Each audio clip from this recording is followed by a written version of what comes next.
Hi everyone and welcome. Today I have a story to share with you and I call this the raw and real story of my transformation, and I even made you a little sign. Chapter 1.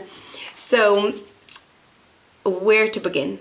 I'm going to begin at kind of a crossroads in my journey, and this is when I got involved in a toxic relationship.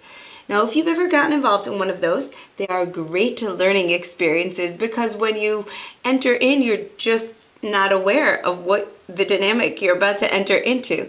It just catches you by surprise again and again and again. You think that you will show up in your usual, normal, nice way, and that somehow things will feel good and be good, and then they do not on any level. And I don't even like to go there. You know all about toxic relationships and how they actually feel that they are taking advantage of your goodness and your niceness and leave you completely like dry, empty. So that is what I got involved with. And you know, when all that kind of went down and this relationship came to just a miserable end, I was miserable. I mean, really miserable. I was exhausted. I was emotionally dysregulated. Like I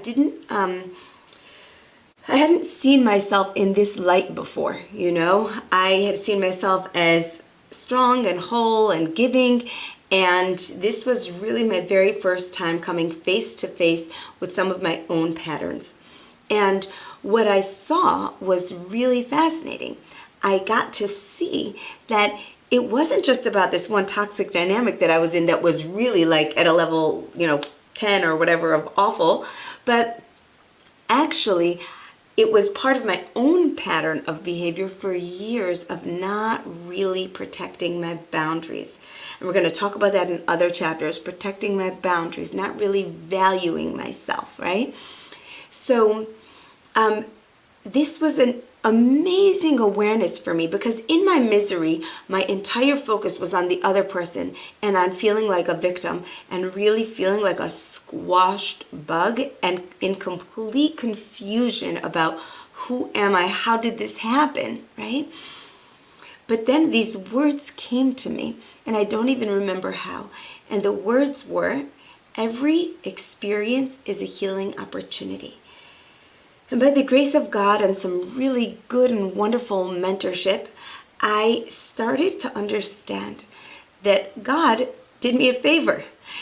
He actually opened up a place inside of me that I was not aware of. Because guess what? Surely there were other places in my life and other relationships where my boundaries were being stepped on all over the place, but I just wasn't aware of them until it came to this magnitude of pain, right? And this magnitude of dysfunction. So I saw, oh my goodness, what's happening here is that God re-triggered me in such an obvious way. I didn't get the other hints and lessons. I couldn't see them. I was blind to them. We have a blessing in Hebrew called pokeach ivrim. God opens the eyes of the blind. You can literally be blind to your own self until something so awful feeling happens that you can no longer be blind, right? You've got to face yourself head on. And so this really freed me.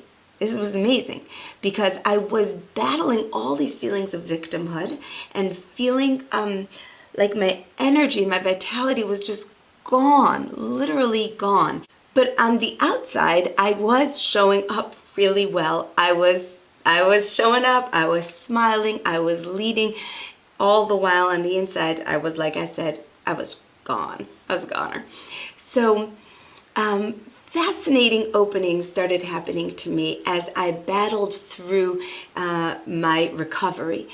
One, as I said, was this awareness that God opened up for me something in such an obvious way so that I would finally see what I needed to see about myself. The other was that whatever happened with this other person had less to do with the other person and more to do with me. This pattern has been a part of me, or had been a part of me, since I was a small child. And we like to say that which is unconscious runs the show, meaning I was living life on a program of just be nice, just serve, just give, and that's the only thing that I could see, to be a caretaker, to be a giver. to kind of nullify my own needs. I don't even think my own needs would be in my vocabulary at that time, right? Since I was a small child. And the only way to heal is to bring what's unconscious into the conscious space. So that was the gift that I received from Hashem. In the awfulness was the healing. That which came to hurt me came to heal me. This was huge. We'll talk more about that. It's a really, really important healing idea. That which came to hurt you came to heal you. A re-triggering is a gift. Okay. We don't want to be triggered at all, but sometimes we've got to have our eyes opened. So anyway, there I was, and I was recovering, and it was an incredibly humbling experience because, like I said, I was a community leader, and I was raised as a community leader, and I was a giver. And I had not really received any type of healing or therapeutic help before, but I needed it. There is a Hebrew saying that says, a man cannot take himself out of prison, right? Imagine you're down there in the hole. You need someone to lower a rope to you. It doesn't matter who you are. You could be the world's greatest leader. It doesn't matter. You need somebody else to come in and help you. There was a wonderful woman. Her name is Esther Weiner. She lives right here in Baltimore. Such a holy, special woman. And she actually stepped into my life at that time to really hold a space for my healing. She was one of my early space holders in this recovery process. So I had this this humbling awareness of we can be there for each other in healing. And that's where I'm going to stop for today. Like I said, chapter 1. Chapter 1 leaves me just starting to find out about boundaries, just starting to redefine kindness, just starting to see things from a godly perspective instead of from a victimhood perspective. And it also leaves me needing a lot of help in order to recover.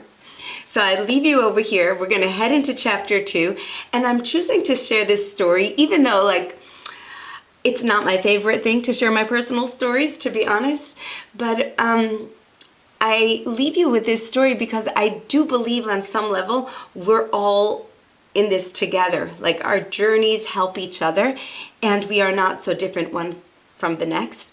And because our coaching school is opening up in a week, and I know the women that come. I know that some of them are ready to help other women on their healing journeys. They're ready to be the ones who lower the rope into the hole and really guide another woman. And some women are ready to do their own healing in their boundaries and their value, etc. So it's worthwhile for me to share this so that I can give a really powerful invitation to you to join our school, which would begin training on February 1st. And you can find out more about that on rivkamalka.com.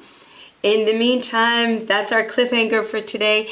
And over the next week, I'll be posting these next 6 chapters. And the next one's going to be called How I Overcame Chronic Resentment. Boy, did I have a lot to work on.